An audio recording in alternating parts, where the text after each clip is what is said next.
Every block tells a tale the whole city knows. Rhythms in the shadows where the cold wind blows. Life's a gamble on these streets, anything goes. Boom bap echoes through the alleys at night.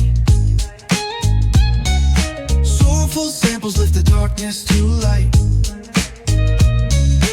Deep kicks pound like a heartbeat fight. These gritty vibes keep my story in sight. Graffiti on the walls paint the struggle and climb. The clock keeps spinning but I'm owning my time. Words like puzzle pieces fitting tight in the rhyme. Snares punch louder than the city's own chime.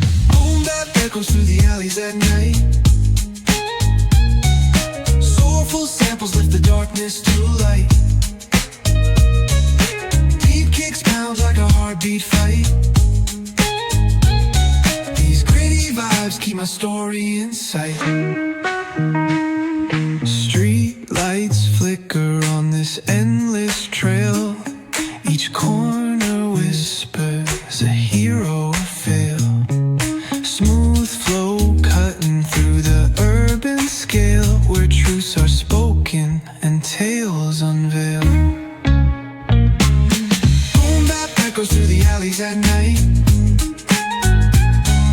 Soulful samples lift the darkness to light. Deep kicks pound like a heartbeat fight. These gritty vibes keep my story in sight.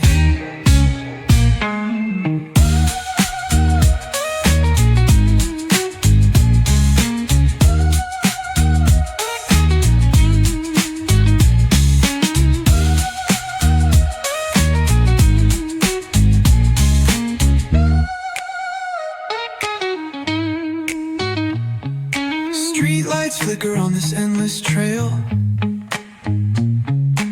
Each corner whispers a hero or fail.